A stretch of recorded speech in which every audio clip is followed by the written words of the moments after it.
છેલ્લા 14 દિવસથી ગુજરાત રાજ્યના આરોગ્ય કર્મચારીઓ એમના ગ્રેડ પેના આંદોલનના લઈને હડતાળ ઉપર છે, જેના કારણે સમગ્ર અમારા વિસ્તાર વાવ અને થરાદ બંને પંથકોમાં આરોગ્યની સેવાઓ કથળી ગઈ છે.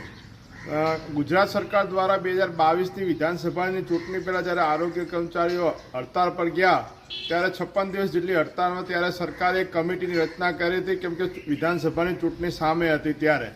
ને આજે જ્યારે સમિતિનો રિપોર્ટ આવ્યા ને પણ ઘણો સમય થયો છે, તેમ છતાં એમનો જે મુદ્દો છે ટેકનિકલ ગણવા ને ગ્રેડ પે વધારવો, તો સમિતિએ પણ એમનો નિર્ણય આપ્યો છે. સરકાર તાત્કાલિક ધોરણે આરોગ્યના કર્મચારીઓના હિતમાં નિર્ણય લઈને એમને જે ગ્રેડ પેને ટેકનિકલ ગણવામાં આવે, એમની માગણી સ્વીકારવામાં આવે. આજે આરોગ્ય કર્મચારીઓ હડતાળના લીધે અમારા વિસ્તારની અંદર ક્યાંક ને ક્યાંક ડેન્ગ્યુ કે મેલેરિયા જેવા રોગોનો પણ અત્યારે ફેલાવો થઈ રહ્યો છે. આજે નાના બાળકોને જે રસીકરણનું કામ છે એ પણ ખોરંભાઈ ગયું છે. છેલ્લા 14 દિવસથી આરોગ્ય કર્મચારીને હડતાળના લીધે વિસ્તારમાં ક્યાંય પણ રસીકરણનું કામ થતું નથી, જેના કારણે આવનારા સમયમાં બાળકોને ક્યાંક નુકસાન થશે તેની જવાબદારી પણ સરકારની રહેશે.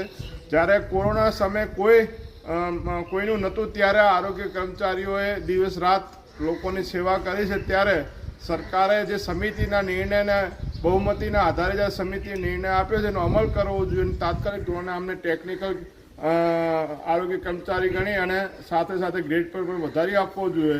આ જે પણ આરોગ્યની અંદર જે લોકોનું નુકસાન થયું એને જવાબદાર સરકાર રહેશે.